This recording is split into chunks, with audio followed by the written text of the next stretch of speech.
ನಮಸ್ಕಾರ ವೀಕ್ಷಕರೇ, ನಾನು ನಿಮ್ಮ PH ನಾಯ್ಕೋಡಿ.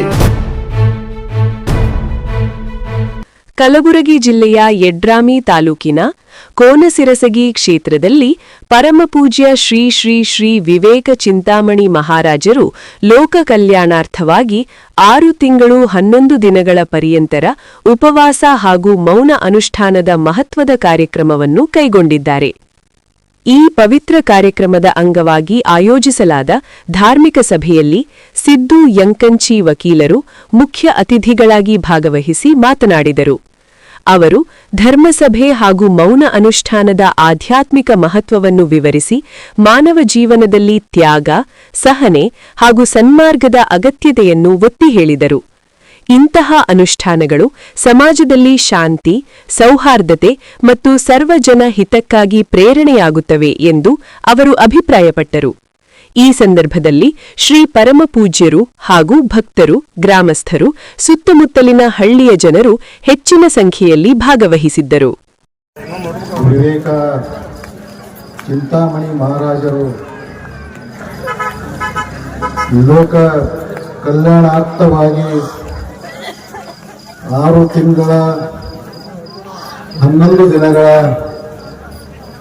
ಈ ಒಂದು ಉಪವಾಸ ಹಾಗೂ ಮೌನ ಅನುಷ್ಠಾನದ ಈ ಒಂದು ಕಾರ್ಯಕ್ರಮದ ನಿಮಿತ್ತವಾಗಿ ಹಮ್ಮಿಕೊಂಡಿರ್ತಕ್ಕಂಥ ಶ್ರೀ ದೇವಿ ಪುರಾಣ, ಈ ಪುರಾಣದ ಕೊನೆಯ ಹಂತಕ್ಕೆ ಬಂದು ನಿಂತಿರುವಂಥದ್ದು. ಇವತ್ತಿನ ಈ ಪುರಾಣದ ಕಾರ್ಯಕ್ರಮದಲ್ಲಿ ತಮ್ಮದೇ ಆಗಿರ್ತಕ್ಕಂಥ ದಾಟಿಯಲ್ಲಿ ಬಹಳ ಒಂದು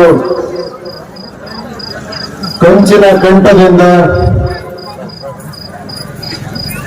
ವೀರಮೂರ್ತಿ ಸಿದ್ದೇಶ್ವರ ಶಾಸ್ತ್ರಿಗಳು ಅವರ ಪುರಾಣ ಕೇಳ್ತಾ ಇದ್ರೆ ಬಹುಶಃ ನಾವು ನೋಡಿದ್ರೆ ಆ ಒಬ್ಬರ ತಾಯಿಗೆ ಮನೆ ದೇವರು ಬಂದಿತ್ತು, ನಮ್ಗೆ ವಿದ್ಯೆ ಬಂದಿದ್ದು.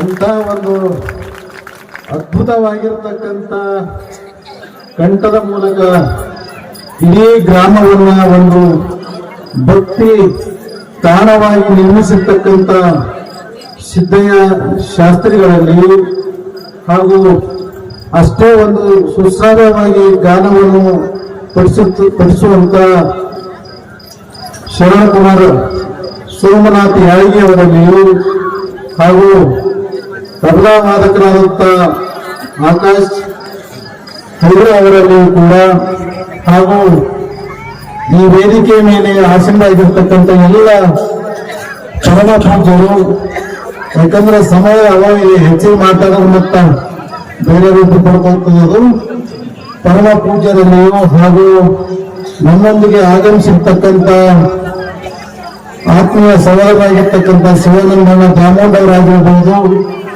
ಇವತ್ತಿನ ಈ ಒಂದು ಕಾರ್ಯಕ್ರಮದ ದಾಸೋಹವನ್ನು ನಿರ್ವಹಿಸಿರ್ತಕ್ಕಂಥ ನಮ್ಮ ಅಳಿಯನವರಾಗಿರ್ತಕ್ಕಂಥ ರುದ್ರಗೌಡ ಯತ್ನಾಳವಾಗಿರ್ಬೋದು, ಹಾಗೂ ನಮ್ಮೊಂದಿಗೆ ಆಗಮಿಸಿರ್ತಕ್ಕಂಥ ಗಂಗಾಧರಾಗಿರ್ಬೋದು, ಹಾಗೂ ಅನೇಕ ಈ ಒಂದು ವೇದಿಕೆ ಮೇಲೆ ನಮ್ಮ ಶಾಂತಗೌಡರು ಇನ್ನಿತರ ಅನೇಕ ಎಲ್ಲರ ಹೆಸರು ತಗೊಳಿದ್ರೆ ಎಲ್ಲ ಗಣ್ಯಮಾನ್ಯರಲ್ಲಿಯೂ ಕೂಡ ಹಾಗೂ ಈ ಒಂದು ಕಾರ್ಯಕ್ರಮ ಇಷ್ಟೊಂದು ಸುಶ್ರಮವಾಗಿ ನಡೆದುಕೊಂಡು ಬರಬೇಕಾದ್ರೆ ಈ ಊರಿನ ಎಲ್ಲ ಪ್ರಮುಖರು, ಇವತ್ತು ನಮ್ಮ ಅಯ್ಯನಗೌಡರಾಗಿರ್ಬೋದು, ಅದೇ ರೀತಿ ನಮ್ಮ ಯುವ ನಾಯಕರಾಗಿರ್ತಕ್ಕಂಥ ಬಿಜೆಪಿಯ ಭಗವಂತರೇ ಬಿರದವರು ಬಹಳಷ್ಟು ಶ್ರಮ ವಹಿಸಿ ಪಾಪ ಹುಡುಗ ಓಡಾಡ್ತಾ ಇದ್ದಾನೆ. ನಮಗೆ ಕೋರ್ಟಿಗೆ ಕೂಡ 1-2 ಸಲ ಬಂದು ಹಿಂಗೆಲ್ಲ ಕಾರ್ಯಕ್ರಮ ಬರಬೇಕು ಮಾಡಬೇಕು ಎನ್ನುವಂಥ ದಿಶೆಯಲ್ಲಿ ಬಹಳಷ್ಟು ಅವರು ಕೂಡ ಆಗಿರ್ಬೋದು. ಅದೇ ರೀತಿ ಇವತ್ತು ನಮ್ಮ ಹವಳಿಗೆ ರುದ್ರಗೌಡರಾಗಿರ್ಬೋದು, ಮತ್ತೆ ನಮ್ಮ ಜಾನ್ಕೋಟಿ ಮಾಸ್ಟರ್ ಪಾಪ ಬಹಳಷ್ಟು ಹಗಲಿರುಳಲ್ಲದೆ ಪ್ರಯತ್ನ ಮಾಡಿ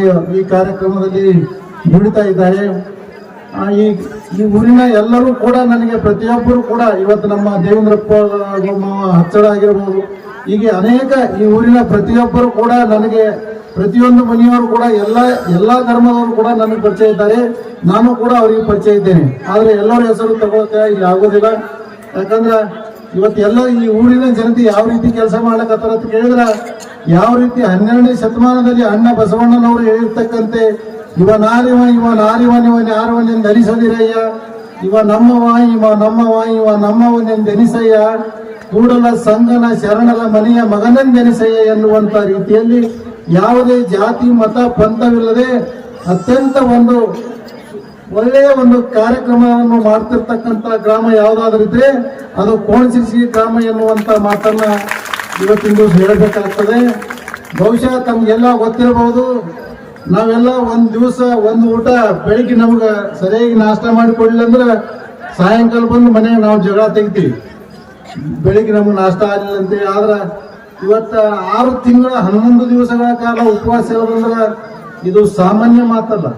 ಯಾಕಂದ್ರೆ ನಾವು ಪುಸ್ತಕದಲ್ಲಿ ಓದಿದ್ದೇವೆ, ಎಲ್ಲೋ ಇವತ್ತ ಯಾವುದು ಹಿಮಾಲಯ ಗುಡ್ಡದಲ್ಲಿ ಅಥವಾ ಶ್ರೀಶೈಲ ಇಂಥಲ್ಲಿ ಎಲ್ಲೆಲ್ಲೋ ಮಹಾನ್ ಋಷಿಗಳು ಇವತ್ತು ಹಿಂದಿನ ಕಾಲದಲ್ಲಿ ಹಿಂಗೆಲ್ಲ ತಪಸ್ ಮಾಡ್ತಾ ಇದ್ರು ಅಂತ ಕೇಳಿದ್ದೀವಿ. ಆದರೆ ಇವತ್ತ ಚಿಂತಾಮಣಿ ಶ್ರೀಗಳು 6 ತಿಂಗಳ 11 ದಿವಸಗಳ ಕಾಲ ಆ ಪ್ರವಚನ ಒಂದು ಮೌನ ಅನುಷ್ಠಾನ ಮಾಡ್ತಾ ಇದ್ದಾರೆ, ಒಂದು ಧ್ಯಾನವನ್ನು ಮಾಡ್ತಾ ಇದ್ದಾರೆ ಅಂತ ಕೇಳಿದ್ರೆ ಬಹಳ ಇದು ನಿಜವಾಗಿಯೂ ಕೂಡ ಒಂದು ವಿಸ್ಮಯಕಾರಿ ಘಟನೆ ಅಂತ ಹೇಳಿದ್ರು ಕೂಡ ತಪ್ಪಾಗಲಾರದು. ಬಹುಶಃ ಅಂತ ಎಲ್ಲ ಶರಣರು ಕೂಡ ಎಲ್ಲ ಊರಲ್ಲಿ ಹುಟ್ಟುವುದಿಲ್ಲ, ಎಲ್ಲ ಶರಣರಿಗೂ ಕೂಡ ಎಲ್ಲ ಕ್ಷೇತ್ರ ಎಲ್ಲ ನೆಲದ ಮಣ್ಣು ಆಕರ್ಷಣೆ ಮಾಡುವುದಿಲ್ಲ. ಆದ್ರೆ ಒಬ್ಬ ಮಹಾನ್ ಪುರುಷ ಇವತ್ತ ಚಿಂತಾಮಣಿ ಅಂತ ಒಬ್ಬ ಮಹಾನ್ ಶರಣರು ಇಲ್ಲಿ ಬಂದು ಈ ಒಂದು ಸ್ಥಳದಲ್ಲಿ ಇಂಥ ಅನುಷ್ಠಾನ ಕೈಗೊಳ್ಬೇಕಾದ್ರ ಈ ಕೋಣಸಿರಿಸಿಗೆ ಮಣ್ಣಿಗೆ ಇರ್ತಕ್ಕಂಥ ತಾಕತ್ತಂತ ನಾವು ಹೇಳ್ಬೇಕಾಗ್ತದೆ. ಯಾಕಂದ್ರೆ ಈ ದೇಶದಲ್ಲಿರ್ತಕ್ಕಂಥ ಈ ದೇಶದಲ್ಲಿ ನಾವೆಲ್ಲ ಹುಟ್ಟಿವಿ ಅಂದ್ರೆ ಒಂದು ಪವಿತ್ರನೇ ನಾವೆಲ್ಲ. ಯಾಕಂದ್ರೆ ಇಡೀ ಜಗತ್ತಿಗೆ ಭಾರತ ದೇಶ ಗುರುವಿನ ಸ್ಥಾನದಲ್ಲಿದೆ. ನಮ್ಗೆಲ್ಲ ಗೊತ್ತಿರಬಹುದು, ಒಂದು ಸಾರಿ ಶ್ರವಣ ಬೆಳಗುಳದಲ್ಲಿ 12 ವರ್ಷಕ್ಕೊಮ್ಮೆ ಗೊಮ್ಮಟೇಶ್ವರಿಗೆ ಮಜ್ಜನ ಮಾಡುವಂತ ಒಂದು ಕಾರ್ಯಕ್ರಮ ನಡೀತಾ ಇದೆ. ಅಂತ ಸಂದರ್ಭದಲ್ಲಿ ಪರರಾಷ್ಟ್ರದವರು ಆ ಗೊಮ್ಮಟೇಶ್ವರ ಏನು ಒಂದು ಮಜ್ಜನ ಮಾಡುವಂತ ಕಾರ್ಯಕ್ರಮಕ್ಕೆ ಬಂದಿರ್ತಾರ. ಅವರೆಲ್ಲರೂ ಕೂಡ ಕಾಲಲ್ಲಿಯ ಚಪ್ಪಲಿ ಬಿಟ್ಟು ಬಂದಿರ್ತಾರೆ. ಕಾಲಲ್ಲಿಯ ಚಪ್ಪಲಿಯನ್ನು ಬಿಟ್ಟು ಆ ಗೊಮ್ಮಟೇಶ್ವರ ಮೂರ್ತಿಯಲ್ಲಿ ನಡೆಯುತ್ತಕ್ಕಂತ ಕುಂಭಮೇಳಕ್ಕೆ ಬಂದಿರ್ತಾರ. ಈ ನಮ್ಮ ಭಾರತ ದೇಶದವರಿಗೆ ಬಹಳ ಆಶ್ಚರ್ಯ ಆಗ್ತದೆ, ಯಾಕೆ ಇವರೆಲ್ಲ ಈ ಚಪ್ಪಲಿ ಬಿಟ್ಟು ಇಲ್ಲಿಗೆ ಯಾಕೆ ಬಂದಾರ ಅಂತ ಹೇಳಿ ವಿಚಾರ ಮಾಡ್ತಾರ. ಅದ್ರಾಗ ಒಬ್ರು ಕೇಳ್ತಾರ, ಅಲ್ಲ ನೀವೆಲ್ಲ ಈ ಪರರಾಷ್ಟ್ರದಿಂದ ಅಮೆರಿಕದಿಂದ ರಷ್ಯಾದಿಂದ ಇವೆಲ್ಲ ಬಂದಿರಿ, ಇಲ್ಲಿ ಬರ್ಬೇಕಾದ್ರೆ ನೀವು ಕಾಲಾಗಿ ಚಪ್ಪಲಿ ಯಾಕೆ ಧರಿಸ್ಕೊಂಡು ಬಂದಿಲ್ಲ ಅಂತ ಕೇಳ್ತಾರೆ. ಅವಾಗ ನಮ್ಮ ಭಾರತೀಯರು ಹೇಳ್ತಾರೆ, ಇಲ್ಲ ಅದು ಬಹಳ ಪವಿತ್ರವಾಗಿರ್ತಕ್ಕಂಥ ಸ್ಥಳ, ಆ ಸ್ಥಳದಾಗ ನಾವೆಲ್ಲ ಹೋಗ್ಬೇಕಾದ್ರೆ ನಮ್ಮ ಕಾಲಲ್ಲಿನ ಚಪ್ಪಲಿ ತೆಗೆದೇ ಹೋಗ್ಬೇಕಾಗ್ತದೆ. ಯಾಕಂದ್ರೆ ಅದು ಬಹಳ ಪವಾಡವಾಗಿರ್ತಕ್ಕಂಥ ಪವಾಡದೃಶ್ಯವಾಗಿರ್ತಕ್ಕಂಥ ಒಂದು ಸ್ಥಳ ಇರ್ತದೆ, ಅದಕ್ಕೆ ನಾವು ಚಪ್ಪಲಿ ಹಾಕೊಂಡು ಹೋಗೋದಿಲ್ಲ ಅಂತ ನಮ್ಮ ಭಾರತೀಯರು ಹೇಳ್ತಾರ. ಅದಕ್ಕೆ ಅವರು ಪರರಾಷ್ಟ್ರದವ್ರು ಹೇಳ್ತಾರ, ನೀವು ಬರೇ ಆ ಗರ್ಭಗುಡಿಯಲ್ಲಿ ಹೋಗ್ಬೇಕಾದ್ರೆ ನೀವು ಪವಿತ್ರವಾಗಿರ್ತಕ್ಕಂಥ ಸ್ಥಳ ಅಂತ ನೀವು ತಿಳ್ಕೊಂಡ್ರಿ, ಆದ್ರೆ ನಾವು ಇಡೀ ಭಾರತ ದೇಶವನ್ನೇ ಒಂದು ದೇವಸ್ಥಾನ ಅಂತ ತಿಳ್ಕೊಂಡು ಅಲ್ಲಿ ನಿಮಗೆ ನಾವು ಚಪ್ಪಲಿ ಬಿಟ್ಟು ಇಲ್ಲಿ ಬಂದಿವಿ ಅಂತ ಹೇಳ್ತಾರೆ. ಅದಕ್ಕೆ ಇಂಥ ಒಂದು ಪವಿತ್ರವಾಗಿರ್ತಕ್ಕಂಥ ಸ್ಥಳದಲ್ಲಿ ನಾವು ಹುಟ್ಟಿ ಅಂದ ಬಳಿಕ ನಮ್ಮ ಜೀವನ ಪಾವನ. ಆಗಲೇ ಸೊನ್ನದ ಶ್ರೀಗಳು ಮಾತನಾಡುವಾಗ ಹೇಳಿದ್ರು ಸಿದ್ದೇಶ್ವರ ಅಪ್ಪವ್ರ ಬಗ್ಗೆ. ಸಿದ್ದೇಶ್ವರ ಅಪ್ಪವರು ಬೆಳಗಿನ ತಮ್ಮ ಊರಿಗೂ ಕೂಡ ಬಂದು ಹೋಗಿದ್ದಾರೆ. ಅಂತ ಮಹಾತ್ಮರು ಅಂತವರೆಲ್ಲ ಇಲ್ಲಿ ಬಂದು ಹೋಗಿದ್ದಾರೆ ಅಂತ ಇಂಥ ಮಹಾತ್ಮರು ಕೂಡ ಇಲ್ಲಿ ಬರ್ತಾ ಇದ್ದಾರೆ. ಸಿದ್ದೇಶ್ವರ ಅಪ್ಪವ್ರು ನಿಮ್ಮ ಊರಿಗೆ ಬಂದು ಕಾಲಿಟ್ಟಾರಲ್ಲ, ಅದು ಒಂದು ಪವಾಡನೆ ಅದನ್ನು. ಯಾಕಂದ್ರೆ ಅವರು ಬೆಳಗಿನ ಜಾವ ಇವತ್ತು ಒಂದು ರಾಜಕೀಯ ಫಂಕ್ಷನ್ ಮಾಡೋಕಾದ್ರೆ ಮೊದಲೇ ಅಡ್ವಾನ್ಸ್ ರೊಕ್ಕ ಕೊಟ್ಟು ಅದು ಇಂಥವ್ರೆಲ್ಲ ಹುಡುಗರೆಲ್ಲ ತಿರುಗಾಡಿ ಮುಖಂಡ್ರೆಲ್ಲ ಓಡಾಡಿ ಜನರಿಗೆ ಕಲಿಸಿ ಕರ್ಕೊಂಡ್ ಬಂದಾಗ ಬರ್ತಾರ. ಆದ್ರ ಸಿದ್ದೇಶ್ವರ ಅಪ್ಪರು ಪ್ರವಚನ ಮಾಡ್ಬೇಕಾದ್ರ 10,000 ಜನ ಬೆಳಗಿನ ಜಾವ ತಾವು ಸ್ವ ಇಚ್ಛೆಯಿಂದ ಬರ್ತಾ ಇದ್ರು. ಅಂತ ಮಹಾತ್ಮರು ಅವರಿಗೆ ಏನಂದ್ರೆ ಅಂಗಿಗೆ ಕಿಶೆನೇ ಇದ್ದಿಲ್ಲ, ಜೋಳಿಗೆ ಇಲ್ಲದ ಜಂಗಮ. ಇಡೀ ದೇಶವೆಲ್ಲ ತಿರುಗಾಡಿ ಪ್ರವಚನ ಮಾಡಿದ್ರು. ಪರರಾಷ್ಟ್ರದಲ್ಲಿಯೂ ಕೂಡ ತಿರುಗಾಡಿ ಪ್ರವಚನ ಮಾಡಿದ್ರು. ಅವರಿಗೆ ಪದ್ಮಶ್ರೀ ಪ್ರಶಸ್ತಿ ಬಂದಾಗ ಈಗ ಪ್ರಶಸ್ತಿಗಾಗಿ ಪತ್ರ ಬರೆಯುವ ಜನರು ಬಹಳ, ನಮ್ಗೆ ಇಂಥ ಪ್ರಶಸ್ತಿ ಕೊಡ್ರಿ ಅಂತ ಪ್ರಶಸ್ತಿ ಕೊಡ್ರಿ ಅಂತ ಹೇಳಿ. ಆದ್ರೆ ಕೇಂದ್ರ ಸರ್ಕಾರದಿಂದ ಪದ್ಮಶ್ರೀ ಪ್ರಶಸ್ತಿ ಬಂದ್ರು ಕೂಡ ಅದು ನಯವಿನಯವಾಗಿ ಅದನ್ನು ನನಗೆ ಬೇಡ, ಬೇರೆ ಯಾರಿಗಾರು ಕೊಡ್ರಿ ಅಂತ ಹೇಳಿ ಆ ಪ್ರಶಸ್ತಿಯನ್ನು ನನಗೆ ಬೇಡ ಅಂತ ತಿರಸ್ಕರಿಸಿರ್ತಕ್ಕಂಥ ಭಾರತ ದೇಶದಲ್ಲಿ ಇರ್ತಕ್ಕಂಥ ಯಾರಾದ್ರೂ ಯೋಗಿಗಳಿದ್ರೆ ಅದು ಸಿದ್ದೇಶ್ವರ ಸ್ವಾಮಿಗಳು ಎನ್ನುವಂತ ಮಾತನ್ನ ಇವತ್ತಿನ ದಿವಸ ನಾವು ಹೇಳ್ಬೇಕಾಗ್ತದೆ. ಯಾಕಂದ್ರೆ ಅವರು 82 ವರ್ಷಗಳ ಕಾಲ ಜೀವನ ಮಾಡಿದ್ರು. 82 ವರ್ಷಗಳ ಕಾಲ ಜೀವನ ಮಾಡಿದ್ರೆ ಅವರ ಕೊನೆಯ ಕ್ಷಣದಲ್ಲಿ ಬಹಳ ಮಾರ್ಮಿಕವಾಗಿರ್ತಕ್ಕಂಥ ಮಾತಿದು. ಅವರ ಕೊನೆಯ ಕ್ಷಣದಲ್ಲಿ ಈ ದೇಶದ ಪ್ರಧಾನಮಂತ್ರಿಗಳು, ನಿಮ್ಮಂತ ಸಾಮಾನ್ಯರಲ್ಲ, ಈ ರಾಷ್ಟ್ರದ ಪ್ರಧಾನಮಂತ್ರಿಗಳು ಫೋನ್ ಮಾಡ್ತಾರೆ, ಸ್ವಾಮೀಜಿ ಅವರೇ ನಿಮಗೆ ಹೆಚ್ಚಿನ ಒಂದು ಚಿಕಿತ್ಸೆಯನ್ನು ಕೊಡಿಸಿ ನಾನು ನಿಮ್ಮನ್ನು ಇನ್ನೂ ಹೆಚ್ಚಿನ ಕಾಲ ಬದುಕುವಂತ ಅವಕಾಶ ನಾನು ದೊರಕಿಸ್ತೇನೆ ಅನ್ನುವಂತ ಮಾತನ್ನು ಹೇಳಿದಾಗ ಸಿದ್ದೇಶ್ವರ ಸ್ವಾಮಿ ಒಂದೇ ಮಾತು ಹೇಳ್ತಾರೆ, ಹೋಗುವ ಉಸಿರನ್ನು ಎಂದು ಹಿಡಿಯುವುದು ಬೇಡ.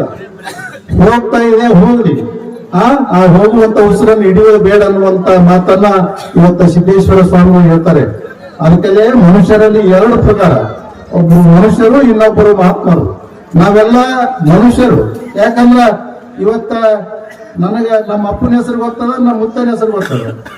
ನಮ್ಮ ಮುತ್ತನ ಅಪ್ಪ ಯಾರಂದ್ರೆ ನನಗೆ ಗೊತ್ತಿಲ್ಲ.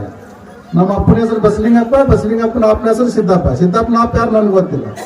ಆದ್ರ ಇವತ್ತ ಶರಣರು ಸಂತರು ಏನು ಸಿದ್ದೇಶ್ವರ ಅಪ್ಪರು ಇವತ್ತೆಲ್ಲ ಇಲ್ಲೆಲ್ಲ ಸುತ್ತಮುತ್ತಲಿನ ಗ್ರಾಮದಲ್ಲಿ ಏನು ಕಡ್ಕೊಳ ಮಡಿವಾಳೇಶ್ವರ ಇದ್ದಾರೆ, ಅರಗುಣಿ ಶರಣ ಬಸವೇಶ್ವರ ಇದ್ದಾರೆ, ಇವತ್ತ ಸಿದ್ದೇಶ್ವರ ಅಪ್ಪರು ಇದ್ದಾರೆ, ಇವತ್ತ ಬಸವಣ್ಣ, ಬುದ್ಧ, ಇಂಥವ್ರೆಲ್ಲರೂ ಶರಣರ ಹೆಸರುಗಳಂದ್ರ ಇಡೀ ಮಾನವ ಜನ್ಮ, ಇಡೀ ಸೂರ್ಯ ಚಂದ್ರ ಇರುವವರೆಗೂ ಅವ್ರ ಹೆಸರು ಚಿರಾಯುವಾಗಿ ಇರ್ತದೆ. ಅದಕ್ಕಲ್ಲಿ ಅವರು ಮಹಾತ್ಮರು ಶರಣರು ಅಂತ ಅನ್ಸ್ಕೊತಾರೆ. ಇವತ್ತು ಅರಗುಣಿಗೆ ಶರಣ ಬಸವೇಶ್ವರರು ನಿಮ್ಗೆಲ್ಲ ಗೊತ್ತಿರಬಹುದು. ಪಕ್ಕದ ಹಳ್ಳಿಯಲ್ಲಿ ಇರ್ತಕ್ಕಂಥ ಶರಣ ಬಸವೇಶ್ವರರು ಇವತ್ತ ನಮಗೆ ಹಸಿವಾಗಿದೆ ಅಂದ್ರೆ ಮಹಾದಾಸೋಹ ಅವರು. ನಮಗೆ ಹಸಿವಾಗಿದೆ ಅಂದ್ರೆ ನೀವು ನಮ್ಗೆ ಈ ಸದ್ ನೀರು ಕೊಡ್ತೀರಿ, ನಮ್ ನೀರಡಿಕೆ ಆಗಿದೆ ಅಂದ್ರೆ ನೀರು ಕೊಡ್ತೀರಿ, ಹಸಿವಾಗಿದೆ ಅಂದ್ರೆ ಊಟ ಪ್ರಸಾದ ಕೊಡ್ತೀರಿ. ಆದ್ರ ಪಶು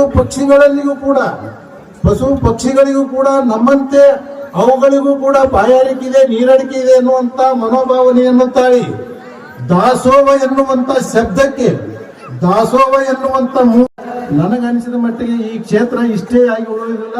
ಇದು ಮುಂದೆ ಒಂದು ದೊಡ್ಡ ಅನುಷ್ಠಾನ ಮಾಡ್ತಾ ಇದ್ದಾರೆ ಅಂದ್ರೆ ಅವರು ಸಿದ್ಧಾಟಿಕೆಯನ್ನು ಕಟ್ಟಿ ಆಳ್ತಾ ಇದ್ದಾರೆ ಎನ್ನುವಂಥದ್ದನ್ನು ಕೂಡ ನಾವು ಇವತ್ತಿನ ದಿವಸ ತಿಳಿದುಕೊಳ್ಳುತ್ತದೆ.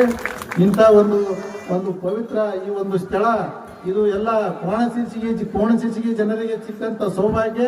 ಇಂಥ ಒಂದು ಸೌಭಾಗ್ಯದ ಸ್ಥಳದಲ್ಲಿ ನಮಗೆ ಆಹ್ವಾನ ಮಾಡಿ ನಮಗೆ 2 ಮಾತನಾಡಿಸಲಿಕ್ಕೆ ಅನುವು ಮಾಡಿರ್ತಕ್ಕಂಥ ಎಲ್ಲ ಶರಣ ತಂದೆ ತಾಯಿಗಳ ಪಾದಗಳಿಗೆ ನಾನು ಹೃತ್ಪೂರ್ವಕವಾಗಿರ್ತಕ್ಕಂಥ ನಮಸ್ಕಾರಗಳನ್ನು ಸಲ್ಲಿಸುತ್ತಾ ನನ್ನ 2 ಮಾತನ್ನು ಮುಗಿಸುತ್ತೇನೆ. ಜೈ